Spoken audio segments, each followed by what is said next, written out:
তৃণমূলের পার্টি অফিসে তৃণমূলেরই তালা। অভিষেক বন্দ্যোপাধ্যায় সফরের আগে গোঘাটে তৃণমূল বনাম তৃণমূল। ব্লক পার্টি অফিসে তালা দিলেন তৃণমূল কর্মীরাই। নতুন অঞ্চল সভাপতির মনোনয়ন নিয়ে তুঙ্গে সংঘাত। পার্টি অফিসে গিয়েও ঢুকতে পারলেন না তৃণমূলেরই ব্লক সভাপতি।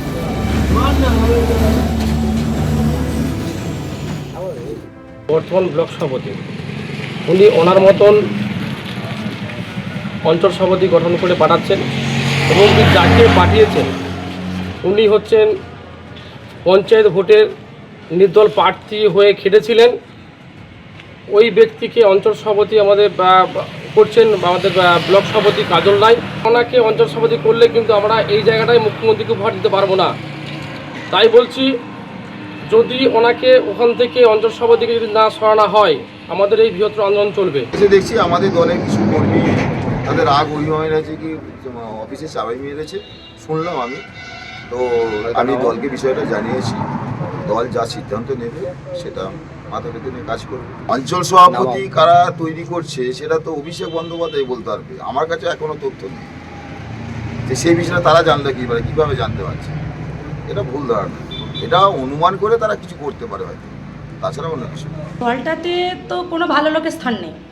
যত বালি চোর, গরু চোর, কয়লা চোর, যারা যত টাকার ভাগ বেশি দিদিমণিকে দিতে পারবে তারা এই দলটাতে স্থান পায়। তো সেখানেতে দেখবেন যারা এক ধরনের ভালো কর্মী আছে তারা হয়তো এগুলো মানতে পারছে না, যার জন্য কর্মীর মধ্যে লড়াই লেগে পার্টি অফিসে চাবি পড়ছে। গোষ্ঠীদ্বন্দ্বের বহিঃপ্রকাশ।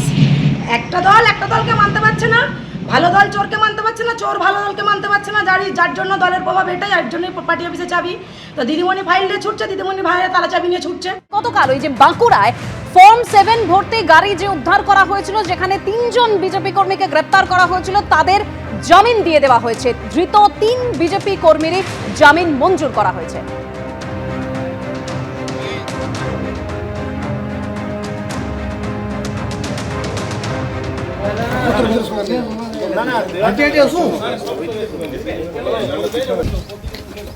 বেআইনি কোনটা সেটা তো বলুন।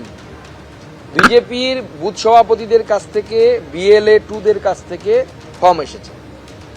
সব BLA 2 এসে তো ফর্ম জমা করতে পারবে না, এত লোককে কিভাবে আমরা নিয়ে যাব? সেই সমস্ত ফর্মগুলোকে জমা করে যদি কেউ নিয়ে যায়, 5 জন 4 জন মিলে নিয়ে যায়, তাতে অপরাধের কি আছে?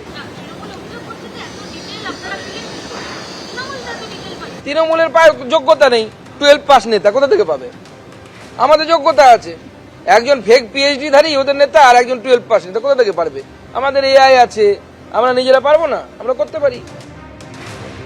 গতকালই আপনারা জানেন যে বাঁকুড়ায় গাড়ি ভর্তি ফর্ম 7 উদ্ধার হয় এবং তারপরে 3 জনকে পুলিশ গ্রেপ্তারও করে। এই 3 বিজেপি কর্মীরই জামিন হয়ে গিয়েছে।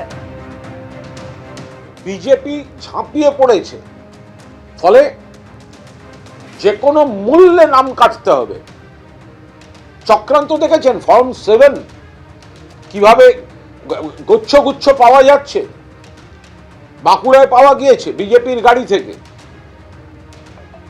আরো একাধিক জেলা থেকে আমাদের কাছে খবর আসছে যে ফর্ম 7 গুলোকে জমা দিয়ে বিপুল সংখ্যক মানুষের নাম ডিলিট করে দেওয়ার চেষ্টা করছে।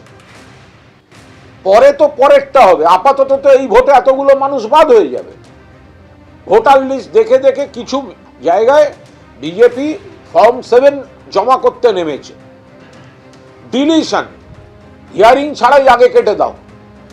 এত অল্প সময় এত হিয়ারিং সম্ভব হবে না। বাঁকুড়া কল্যাণীর পর এবার বাগদা। ফর্ম 7 নিয়ে ধুন্ধুমার পরিস্থিতি তৈরি হলো। বিজেপি কর্মীর বিরুদ্ধে রাশি রাশি ফর্ম 7 জমা দেবার অভিযোগ। বিডিও অফিসে তৃণমূলের স্লোগান, পাল্টা স্লোগান বিজেপি।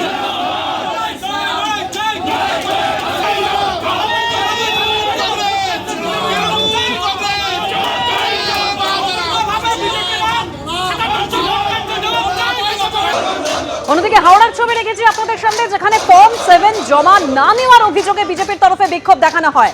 ফর্ম 7 না নেওয়ার অভিযোগে হাওড়ায় নির্বাচন কমিশনে বিক্ষোভ। ইচ্ছাকৃতভাবে মৃত কিংবা স্থানান্তরিত ভোটারদের রেখে দেওয়ার অভিযোগ। নির্দিষ্টভাবে কোনো অভিযোগ থাকলে ব্যবস্থা নেওয়া হবে, এরকমই কমিশন সূত্রে খবর।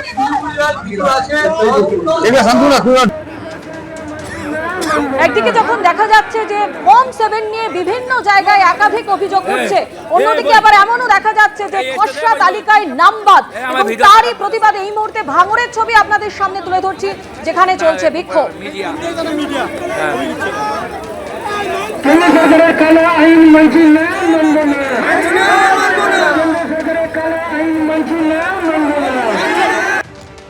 অন্যদিকে হাওড়ায় যেখানে 17 জন বিএলওর পদত্যাগ, বাঁকড়া 1 নম্বর গ্রাম পঞ্চায়েতের 17 জন বিএলওর তরফে ইস্তফা দেওয়া হয়েছে। বিডিও অফিসে ইস্তফাপত্র জমা 140 থেকে 157 পার্টের বিএলওদের। এবিপি আনন্দ, এগিয়ে থাকে, এগিয়ে রাখে।